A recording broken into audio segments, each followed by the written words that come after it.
શ્રી હરિકૃષ્ણ મહારાજની જય, શ્રી લક્ષ્મીનારાયણ દેવની જય, શ્રી નરનારાયણ દેવની જય, શ્રી ગોપીનાથજી મહારાજની જય, શ્રી રાધારમણ દેવની જય, શ્રી મદન મોહનજી મહારાજની જય, શ્રી વૃંદાવન વિહારી લાલની જય, શ્રી ધર્મ ભક્તિ વાસુદેવની જય, શ્રી ઘનશ્યામ મહારાજની જય, શ્રી નારાયણ મુનિ દેવની જય, શ્રી મર્યાદા પુરુષોત્તમ શ્રી રામચંદ્ર ભગવાનની જય, શ્રી બાલકૃષ્ણ લાલની જય, શ્રી વિઘ્ન વિનાયક દેવની જય, શ્રી કષ્ટભંજન દેવની જય. ઓમ નમઃ પાર્વતે પતે હર હર મહાદેવ હર. વડતાલ ગાદીને શોભાવતા પરમ પૂજ્ય ધર્મ ધુરંધર 1008 વિદ્યમાન આચાર્ય સનાતનાચાર્ય મહાસમર્થાચાર્ય ગુરુ શ્રી અજેન્દ્ર પ્રસાદજી મહારાજની જય. પરમ પૂજ્ય ધર્મ ધુરંધર 108 ભાવિ આચાર્ય લાલજી મહારાજ શ્રી નુગેન્દ્ર પ્રસાદજી મહારાજની જય. સમગ્ર ધર્મકુળ ભક્તિકુળ ભગવાનના વાલા સર્વે મુક્તો સર્વે સંતો ભક્તોના ચરણોમાં કોટી કોટી સાષ્ટાંગ દંડવટ વંદન પ્રણામ સાથે સૌ સંતો ભક્તોને જય શ્રી સ્વામિનારાયણ. ભગવાનના લીલા ચરિત્રથી સભર શ્રી હરિચરિત્રામૃત સાગર, ભગવાનની અનેક લીલા અને આજ્ઞા. પૂર પહેલું તરંગ 37 શ્રી હરિના જન્મનું વિસ્તૃત વર્ણન. સૌને અતિ આનંદ આપનારા શ્રીહરિનો જન્મ થયો તેની અદ્ભુત વાત સાંભળીને ઉત્તમ રાજા દાદા ખાચર મનમાં અત્યંત પ્યાર લાવીને કહેવા લાગ્યા, હે મુનિવર, શ્રીહરિના પ્રાદુર્ભાવની વાત મને વિવિધ રીતે વિસ્તારીને આપ કહો, કારણ કે તેના સમાન અન્ય કોઈ સાર વસ્તુ નથી. શ્રીહરિનો જન્મ થયો તેનું વર્ષ, માસ, તિથિ, વાર, નક્ષત્ર, લગ્ન, કરણ અને યોગ વગેરે કયા હતા તે નિર્ધાર કરીને કહો. વળી કયા દેશના કયા ગામમાં જન્મ થયો તે બધી જ વાત કથા વિસ્તાર કરીને કહો. તે સાંભળતા સાંભળતા ઘણો જ પ્યાર થાય છે, તેમાં મને તૃપ્તિ થતી જ નથી. મુક્તાનંદ સ્વામીએ ઉત્તમ રાજાના દાદા ખાચરના મનનો આનંદ અનંત અને અપાર રૂપમાં દેખ્યો. પછી તેઓ બોલ્યા કે, હે નૃપ, હે રાજા, શ્રીહરિનું જન્મ ચરિત્ર હું તમને બધી જ રીતે વિસ્તારથી કહું છું. આ જગતમાં શ્રીહરિના ચરિત્ર સાંભળનાર તમારા જેવું કોઈ સત્પાત્ર નથી. આવું સમજીને હું કહું છું, કારણ કે કવિની આગળ સાંભળનારું પાત્ર જેવું હોય તેવા તે શ્રીહરિના ચરિત્રને કહે છે. પૂર્વે દેશમાં સરજુ ગંગા નામે દેવ નદી વહે છે. અયોધ્યા નગરીને નજીક તે નદીની અલૌકિકતા શોભી રહી છે. તે સરજુ ગંગાને ઉત્તર કિનારે સરવાર દેશ છે. ત્યાં રહેતા લોકોની ભીડથી તે સુંદર લાગે છે. ત્યાં ઘણા સરવરિયા બ્રાહ્મણ રહે છે. તેમાં ઘણા ખરા જમીનદાર હોય છે. તેનો પાર આવતો નથી. તેમાં 13 ઘરના બ્રાહ્મણો બીજા બધા બ્રાહ્મણો કરતાં ઉત્તમ ગણાય છે. તે 13 ઘર માહિલું ધર્મદેવનું ઘર હતું. તેમનું નિવાસ સ્થાન ઇટાર શહેરમાં હતું. તેઓની અટક ઇટાર પાંડે કહેવાતી હતી. તેના બરાબર બીજા કોઈ વિપ્ર કહેવાતા નહીં. મોટા રાજાઓ મહારાજાઓ પણ તેમની અખંડ સેવા કરતા હતા. તેમાં ધર્મદેવ પોતાના પિતાની આજ્ઞાથી પ્રસન્ન મને અયોધ્યાથી 8 કોશ દૂર છપૈયા ગામમાં રહ્યા હતા. અને ત્યાંનો શુભકાળ જોઈને ધર્મદેવ અને ભક્તિ દેવી બંને ત્યાં સાથે રહેતા હતા. શ્રી કૃષ્ણનો જન્મ ત્યાં છપૈયામાં થયો અને તેથી તે સમયે મહાઆનંદ ઉત્સવ છવાઈ ગયો હતો. ધર્મ અને ભક્તિના ઘરમાં શ્રીહરિ જે સમયે પ્રગટ થયા ત્યારે ત્યાં અનંત અને અપાર તેજનો અંબાર ઉભરાયો હતો. તે ઘર તેજસ્વી ચારે બાજુ ભરાઈ ગયું હતું. તે તેજને લીધે ભક્તિ માતાને પોતાનું કે અન્યનું કાંઈ ભાન રહ્યું નહીં.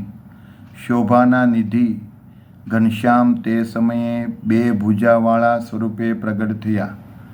તેઓ અનંત સુખના ધામ હતા. શેષ પણ જેના મહિમાનો પાર પામી શકતા ન હતા. જગતવંત શ્રીહરિ જ્યારે પ્રગટ થયા ત્યારે ત્રિભુવનમાં એવો આનંદ થયો કે તેવો આનંદ પૂર્વે ક્યારેય થયો ન હતો. ત્યારે દેવતાઓ પણ ઉત્સવ કરવા લાગ્યા. શ્રી અક્ષરાતીત પુરુષોત્તમ પ્રગટ થયા તે તેજમાં દેખાતા હતા. પછી ભક્તવત્સલ ભગવાને હૃદયમાં દયા લાવીને તે અપાર તેજને પોતાના સ્વરૂપમાં સમાવી દીધું. ભક્તિ માતાને તે સમયે દર્શન થયા. તે દેખીને તેમને અપાર આશ્ચર્ય થયું. ધર્મદેવે પુત્રનો જન્મ થયો એમ જાણ્યું. તેથી તેમણે પોતાને ધન્ય ભાગ્ય માન્યા. તેઓ તુરંત જ ઘરમાં ગયા. લોકમનોહર શ્રીહરિની શોભા જોઈને મહા આશ્ચર્ય પામ્યા અને આવીને શ્રીહરિના ચરણોમાં નમી પડ્યા. ત્યારે મસ્તક ઉપર નંગ જડિત મુંગટ શોભતો હતો અને કાનોમાં કુંડળ બિરાજતા હતા. ઝગમગતું તેજસ્વી મુખ હતું. તેને દેખીને કરોડો ચંદ્ર પણ લજ્જિત થઈ જતા હતા. વિશાળ લલાટમાં ચંદનનું તિલક કર્યું હતું. વાકી ભકૃતિ અત્યંત સુખરૂપ હતી. નાસિકા દીવાની જ્યોત જેવી હતી અને ચંચળ નેત્ર ભક્તોના ભયનો નાશ કરી દેતા હતા. ગોળ ગાલ લાવણ્ય ભર્યા હતા. તેમાં જમણે ગાલે સુંદર તિલનું ચિહ્ન શોભતું હતું. ડાબા કાનમાં શ્યામ બિંદુનું ચિહ્ન શોભતું હતું. પાકા બિલકુલ ઘીલોડાના જેવા હોઠ સુખનું ધામ હતા. શોભાના નિવાસ પ્રભુએ મુખ ઉપર મોરલી ધારી હતી. ચીબુકનું નીચલા હોઠથી નીચેના ખાડાવાળો ભાગ ચિંતવન દુઃખનો નાશ કરતું હતું. શંખના જેવો કંઠ અતિ સોહામણો લાગતો હતો. હારમાં જડેલો કૌસ્તુંભ મણિ પહેર્યો હતો. ઉપડતા અને સોહામણા વૃક્ષસ્થળમાં રહેલું શ્રીવત્સનું ચિહ્ન ઉમંગ વધારતું હતું. સુંદર ભૂગુલાછન અને વૈજયંતી માળા પણ છાતી ઉપર શોભતા હતા. હાથીની સૂંઢ જેવા ઘૂંટણ સુધી લાંબા બાહુઓ કેતા હાથ સુંદર શોભતા હતા. તેમાં બાજુબંધ કડા અને પહોંચી વગેરે ઘરેણાં સરસ મજાના પહેર્યા હતા. કમર ઉપર સોહામણું પિત્તાંબર ધારણ કર્યું હતું. ઊંડી અને ગોળ ગંભીર નાભી કેતા ડૂટી સરસ મજાની શોભતી હતી. પ્રત્યેક અંગમાં કેસર મિશ્રિત ચંદન ચર્ચ્યું હતું અને પીળા રંગનું યજ્ઞોપવિત ધારણ કર્યું હતું. ચરણોમાં સુંદર નુપુર હતા અને 16 ચિહ્ન અંકિત હતા. ચરણમાં 16 ચિહ્ન દેખાતા હતા. ચરણમાં નખરૂપી મણિઓનું અપાર તેજ અતિ ઝગમગ ચમકી રહ્યું હતું. ધર્મ અને ભક્તિએ બંને હાથ જોડ્યા અને સ્તુતિ કરતા તેમણે કહ્યું કે હે પ્રભુ, આપ અમને સુખ આપવા માટે જ પ્રગટ થયા છો. ધર્મદેવ અને ભક્તિ દેવીએ શ્રીહરિની સ્તુતિ કરી. હે કૃપાળુ, હે દયાળુ શ્રી કૃષ્ણ, આપનો જય થાઓ, જય થાઓ. હે સુંદર મૂર્તિ દયાળુ, હે કૃષ્ણ, હે હરે, હે સ્વામીન, આપ કારણના પણ કારણ અને બહુનામી છો. આપનો જય થાવો, જય થાવો. આપ અનંત બ્રહ્માંડોની અંદર તેના આદિમાં તથા અંતમાં પણ અખંડ રહ્યા છો. સત્ય અને જ્ઞાન આદિ કલ્યાણકારી ગુણોથી યુક્ત આપ સદા આનંદના સ્વરૂપમાં સર્વ જગતમાં વ્યાપીને રહ્યા છો. હે પૂર્ણકામ, જેમ ઘટપટાદિ કાર્ય જગતથી મહાભૂતો વ્યતિરેકપણે રહે છે, તેમ આપ વ્યતિરેકપણે દિવ્ય અક્ષરધામમાં રહ્યા છો. આપ પુરુષોત્તમ છો અને પૂર્ણ બ્રહ્મ છો. તેથી વેદો આપને નેતિ નેતિ ન ઇતિ ન ઇતિ એમ નેતિ નેતિ કહે છે. આપ ભૂમિનો ભાર ઉતારવા માટે જ પૂર્વે યદુકુળમાં શ્રી વસુદેવ તથા શ્રી દેવકીજીને ઘેર મનોહર સ્વરૂપે મથુરામાં પ્રગટ થયા હતા. કંસના ભયથી શ્રી વસુદેવે આપને તત્કાળ ગોકુળમાં પહોંચાડ્યા હતા. આપ સ્વેચ્છાથી વ્રજમાં પધાર્યા અને ગોપીઓ અને ગોવાળો સૌના મનને ભાવી કહેતા ગમી ગયા હતા. નંદજી અને યશોદાજી અત્યંત ભાગ્યશાળી ગણાય, કારણ કે આપને પ્રેમથી અતિ લાડ લડાવવાનું સૌભાગ્ય તેમને મળ્યું હતું. પહેલાં આપે માસી પૂતનાનો વિનાશ કર્યો અને પછી તૃણાવ્રત દૈત્યને માર્યો. બાદમાં શકટાસુરને માર્યો. માતા યશોદાજીને મુખમાં વિશ્વ બતાવ્યું. દહીં મથવાની ગોળી ફોડીને માતાને ઘણા ક્રોધિત કર્યા.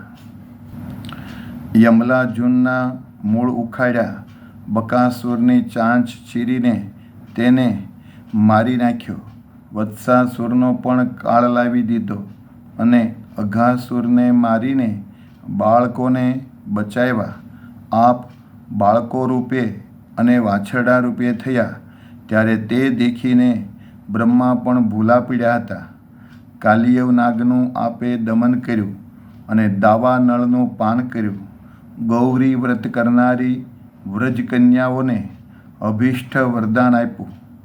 ઋષિ પત્નીઓએ આપને પૂજ્યા, જમાડ્યા. તેથી તેમને સ્તુતિના જેવી પવિત્ર કરી. પોતાના ભક્ત ગોવાળો વગેરેની રક્ષા કરવા આપે ગોવર્ધન પર્વત ધારણ કર્યો. આપે 7 વર્ષની ઉંમરમાં જ ગોવર્ધન પર્વત ધારીને ઇન્દ્રનું માન ઉતાર્યું. વરુણલોકમાં જઈને નંદજીને છોડાવી લાવ્યા. ગોવાળોને પોતાનું આશ્ચર્યકારી દિવ્યધામ દેખાડ્યું. ભક્તોની મનકામનાને પૂર્ણ કરનારા આપે રાસ રમાડીને ગોપીઓને ખૂબ જ સુખી કરી.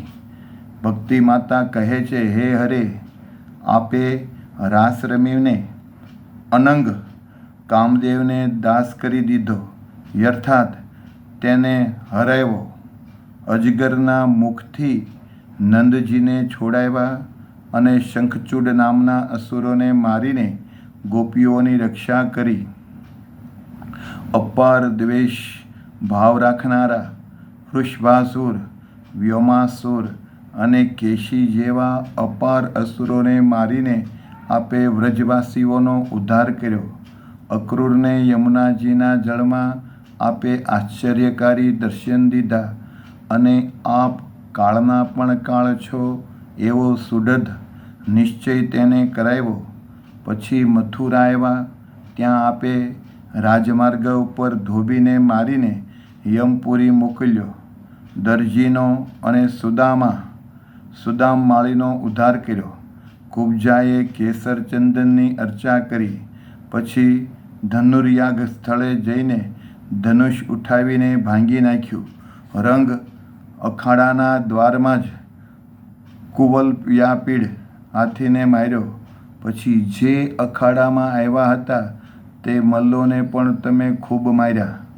આપે કંસના માથાના વાળ પકડીને તેને મારી નાખ્યો. તે સિવાય જે અસુરો આવ્યા તે બધાનો આપે સંહાર કર્યો, કહેતા નાશ કર્યો. વસુદેવ અને દેવકીજીના દુઃખો આપે ટાળ્યા અને મહારાજ ઉગ્રસેનનો રાજ્યાભિષેક કરીને તેને શિરે છત્ર ધારણ કરાવ્યો, રાજા બનાવ્યો. સાંદીપની ગુરુ પાસે રહીને વિદ્યા અભ્યાસ પ્રાપ્ત કરી અને તેમને પુત્ર લાવી આપીને તેમની આશાઓને પૂર્ણ કરી. પછી કુબજાને ઘેર પધાર્યા અને જે વચન આપ્યું હતું તેને તમે સત્ય કર્યું. અક્રૂરજીને ઘેર ગયા અને તેને હસ્તિનાપુર મોકલવાનું નક્કી કર્યું. મનમાં જરાસંધનો ભય કલ્પીને દ્વારકાનું નિર્માણ કરાવ્યું અને ત્યાં વસ્યા. મુચકુંદ રાજા દ્વારા કાળયવનને ભસ્મ કરી નાખતા વાર લાગી નહીં. છળ કરીને જરાસંધનો નાશ કર્યો અને તેના બંધનમાંથી 20,000 રાજાઓને છોડાવ્યા.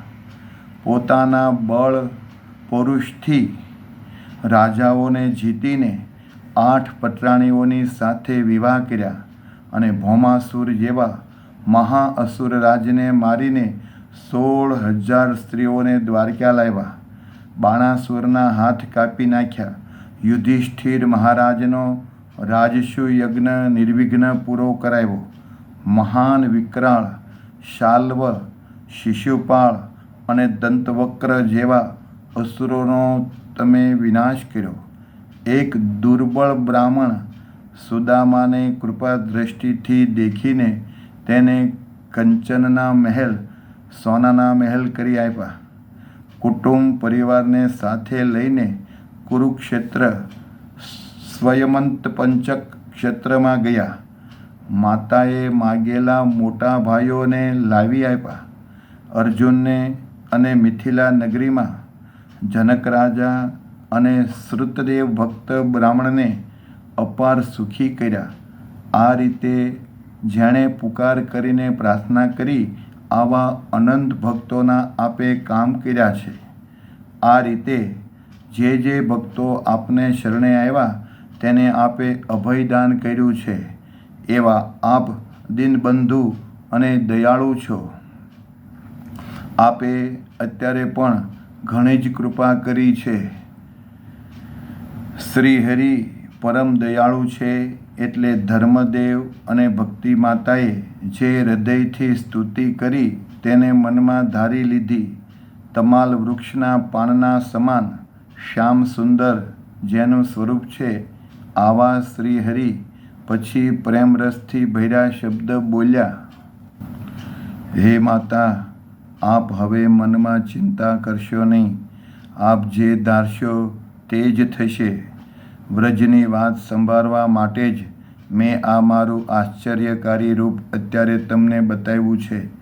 આવું કહીને દયાળુ પ્રભુએ બાળચરિત્ર કરવા ધાર્યું તે સમયે બતાવેલું દિવ્ય રૂપ અદૃશ્ય કર્યું અને તત્કાળ બાળ સ્વરૂપે થઈ ગયા. તે સમયે મનોહર બાલ સ્વરૂપ શ્રીહરિને દેખીને ધર્મદેવના હૃદયમાં ધીરજ આવી અને નિશ્ચય થયો કે હવે અમારા બધા જ સંકટ દૂર થયા અને અસુરોનો વિનાશ જરૂર થશે. કમનમાં આવું સમજાયું ત્યારે તેમને ખૂબ જ આનંદ થયો. દુઃખ માત્ર દૂર થઈ ગયા, નષ્ટ થઈ ગયા. અનેક પ્રકારના સુખો આવ્યા અને અધર્મી અસુરોના રાજ્યનો નાશ કર્યો. જે સમયે મહાપ્રભુ શ્રી હરિ પ્રગટ થયા ત્યારે બધા જ લોકોમાં મહાન મંગળમય વાતાવરણ છવાઈ ગયું. ત્રિલોકીમાં સર્વત્ર જય જયકાર થઈ ગયો. ક્યાંય કોઈના મનમાં શોક રહ્યો જ નહીં. તે અવસર એટલો બધો સુખરૂપ હતો કે તે પરમ અનુપમ સમયનું હવે હું વર્ણન કરું છું. વિક્રમ સંવત 1837નું વિરોધ નામે શ્રેષ્ઠ વર્ષ હતું. સૂર્ય ઉત્તરાયણમાં હતો. વસંત ઋતુ હતી. ચૈત્ર માસના શુક્લ પક્ષની સુખદાયક નવમી કહેતા રામનવમી તિથિ હતી. પુષ્ય નક્ષત્ર અને શુભવાર કહેતા સોમવાર હતો જે સદા શાંતિ આપનારા સારા હતા. તે વખતે વૃશ્ચિક લગ્ન હતું. કૌલવ નામે કરણ હતું. જગતનો ઉદ્ધાર કરે એવો સુકર્મા નામે યોગ હતો. શ્રીહરિના પ્રાગટ્યથી ત્રિલોકીમાં આનંદ ઉત્સવ છવાઈ ગયો હતો. રાત જ્યારે 10 ઘડી વીતી હતી કહેતા રાત્રિએ 10:10 વાગ્યા ત્યારે ભગવાન શ્રીહરિનો જન્મ થયો.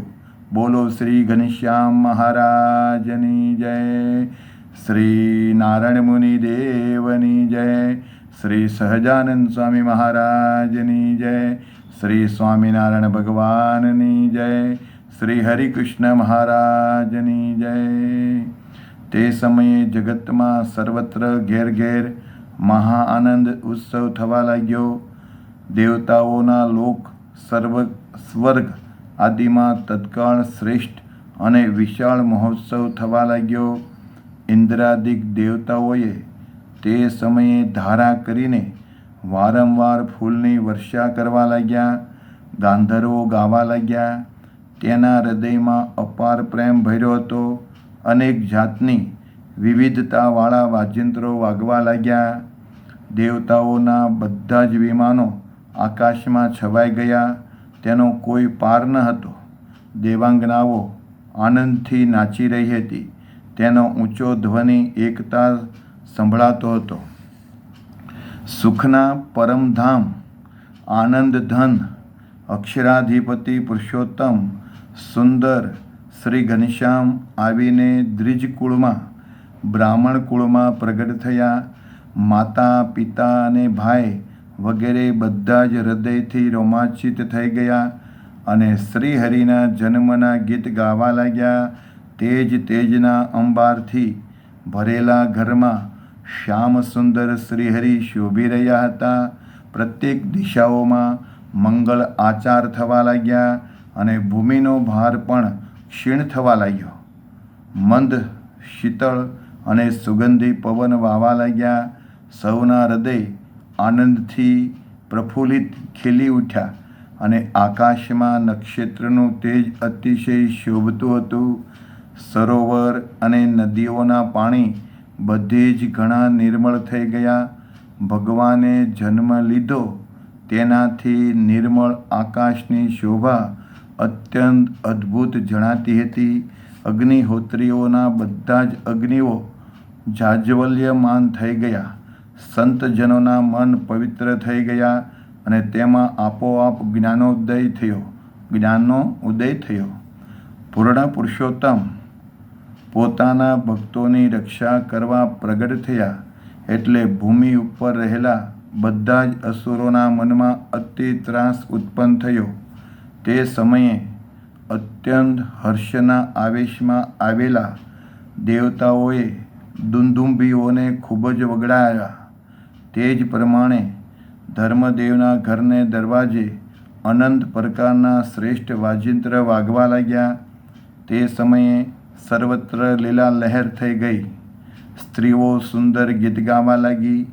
તેઓ બાલ સ્વરૂપ શ્રીહરિને આશીર્વાદ આપતી હતી અને તેમનું મુખ જોઈને મનમાં પ્રસન્ન થતી. બધી જ સ્ત્રીઓ ઉદાર હાસ્ય કરતી કરતી દહીં, હળદર, કુમકુમ અને ગુલાલ આદિ રંગ લઈને પરસ્પર એકબીજા ઉપર છાંટતી હતી. ત્રિલોકીમાં બધે જ જય જયકારનો ધ્વનિ થવા લાગ્યો. પોતાના પુત્રને દેખીને ધર્મદેવના મનમાં તો અત્યંત ખૂબ જ આનંદ થયો. પ્રેમથી પુત્રનું મુખ જોયું એટલે હૃદયમાં ઘણો જ હર્ષ થયો. તેઓ એટલા બધા સ્નેહાસક્ત થઈ ગયા કે જે વાત હું કહી શકતો નથી. ભક્તજન પ્રતિપાલક પ્રભુ પ્રગટ થયા એટલે ઉપર કહ્યા પ્રમાણે ખૂબ જ આનંદ થયો. સર્વનિયંતા શ્રીહરિ ભક્તોનું હિત વિચારીને મનોહર બાલક સ્વરૂપે બન્યા. ધર્મને ઘેર સ્વયં પુરુષોત્તમ પ્રગટ થયા છે આવું જાણીને ઇન્દ્ર આદિક બધા જ દેવતાઓ આવ્યા અને મંગળમય ગીત ગાવા લાગ્યા. અનેક પ્રકારના વધામણીના વાજિંત્ર વાગતા હતા અને મંગળકારી ગીતો ગવાતા હતા. ત્યારે કેટલાક દેવો અને દેવી મનુષ્યો અને ત્યાં શ્રી હરિકૃષ્ણનો જન્મ જાણીને બધા જ આવ્યા. તેમજ બધા જ નર અને નારીઓ જય જયકાર બોલીને મનમાં હર્ષ પામતા હતા અને જગતના જીવનરૂપ બાળ સ્વરૂપ શ્રીહરિના મુખને દેખી હર્ષોન્મત્ત થઈને ખૂબ જ આનંદથી ડોલવા માંડતા હતા. ગાંધર્વો ગીત ગાતા હતા, દેવાંગનાઓ સુંદર નૃત્ય કરતી હતી અને આકાશમાં દેવોના વિમાન છવાઈ ગયા હતા. તેથી સૌને ઘણું જ કુતૂહલ થતું હતું. આ વખતે દેવતાઓ અત્યંત ઉલ્લાસથી પુષ્પોની ઝડી વરસાવતા હતા, કારણ કે અવિનાશી સુંદર બાળ સ્વરૂપ કહેતા બાલલાલ શ્રીહરિ અક્ષરધામથી પ્રગટ થયા હતા. પુત્ર જન્મ સાંભળીને તુરંત ધર્મદેવે પ્રેમથી જાતકર્મ કરાવ્યું. તે સમયે જેણે જે માંગ્યું તેને તે વસ્તુ ખૂબ આપી. તે જાતકર્મ જોઈને સૌ લોકોએ મહા ઉત્સવ કર્યો. ઘણા જ લોકો ટોળે ટોળા આવ્યા. ઘણા લોકો ટોળે વળ્યા હતા અને સાથે મળીને બાલ સ્વરૂપ શ્રીહરિના મુખકમળના દર્શન કર્યા. આ જાત કર્મોત્સવમાં ધર્મદેવે વેદોક્ત રીત પ્રમાણે બધા જ બ્રાહ્મણોનું ઘણું સન્માન કર્યું અને તેમને અનેક પ્રકારના ખૂબ જ દાન આપ્યા. મનગમતા ભોજન જમાડ્યા. જે યાચકો આવ્યા તે બધાને ખૂબ જ આદરમાન આપ્યું. ધનના ભંડાર ખુલ્લા મૂકી દીધા અને સૌને યથાવિધિ દાન આપ્યા. આ રીતના ભગવાન શ્રીહરિના જન્મચરિત્રને જે કોઈ સાંભળશે કે બીજાને સંભળાવશે તો તે બંને આ લોકમાં મનવાંછિત ફળને જરૂર પામશે જ. અંતે શાશ્વત શ્રીહરિના ચરણોમાં અક્ષરધામમાં અખંડ નિવાસ પામશે અને ભગવાનની કૃપાનું ફળ બનશે. હું કીધું આ રીતના ભગવાન શ્રીહરિના જન્મચરિત્રને જે કોઈ સાંભળશે કે બીજાને સંભળાવશે તો તે બંને આ લોકમાં મનોવાંછિત જે મનમાં હશે તે બધા જ ફળને, બધા જ સુખને જરૂર પામશે. અંતે શાશ્વત, જ્યાં કોઈ દિવસ દુઃખ નથી, જે ધામમાં કોઈ નાશ નથી, જે ધામનો કોઈ દી નાશ થતો નથી, ભગવાનનું ધામ અને ભગવાનના મુક્ત, આ ત્રણનો કોઈ દી ક્યારેય નાશ થતો નથી. આત્યંતિક પ્રલયમાં જ્યારે આત્યંતિક પ્રલય થાય તો અનેક બ્રહ્માંડોનો નાશ થાય, પણ ભગવાનનું જે ધામ છે તે ભગવાનનું ધામ, ભગવાન અને ભગવાનના ભક્ત કહેતા મુક્તો, એનું ક્યારેય નાશ થતો નથી. એવું અખંડ શાશ્વત શ્રીહરિના ચરણોમાં અક્ષરધામમાં નિવાસ પામશે જ. એમાં કોઈ શંકાને સ્થાન નથી. ઇતિ શ્રી સહજાનંદ સ્વામી શિષ્ય સિદ્ધાનંદ મુનિ વિરચિત શ્રી હરિચરિત્રામૃત સાગરના પ્રથમ પૂરમાં સ્તુતિ અને શ્રીહરિના જન્મોત્સવનું વર્ણન કર્યું. એ નામે 38મો તરંગ સમાપ્ત. સહજાનંદ સ્વામી મહારાજની જય. વાલા ભક્તો, આ કથા તમને જો સારી લાગી હોય તો તમારા ગ્રુપમાં અવશ્ય શેર કરજો. આપણે યુટ્યુબ ચેનલ કથા વાર્તા સત્સંગ મંદિર દર્શન આ નામની ચેનલ છે, જેથી કથા વાર્તા પણ કરીએ, દર્શન કરીએ, સત્સંગ કરીએ અને મંદિરના પણ દર્શન કરી આવીએ. તો જ્યારે ઠાકોરજીના દર્શન કરીએ ત્યારે ઠાકોરજીના પણ દર્શન આ ચેનલ ઉપર મૂકવામાં આવે છે. માટે કોઈ ભગવાનના પરમ એકાંતિક ભક્ત, કોઈ પણ જીવાત્મા મુમુક્ષ આત્માને આ કથાનો લાભ મળે તો એના જીવનું પણ ખૂબ જ રૂડું થાય અને આપણી ઉપર ભગવાનની ખૂબ કૃપા થાય. માટે તમારા ગ્રુપમાં અવશ્ય આ કથા શેર કરજો, લાઈક કરજો, સબસ્ક્રાઈબ કરજો અને તમામ ભક્તોને આ કથા તમારા સગા સંબંધી હોય, આડોશી પાડોશી હોય, મિત્ર મંડળ હોય એને પણ આ કથાનો લાભ મળે તે માટે સૌને શેર કરજો. અસ્તુ. તમામ સંતો ભક્તોને ભાવથી જય શ્રી કૃષ્ણ, જય શ્રી સ્વામિનારાયણ, જય સીતારામ, હર હર મહાદેવ.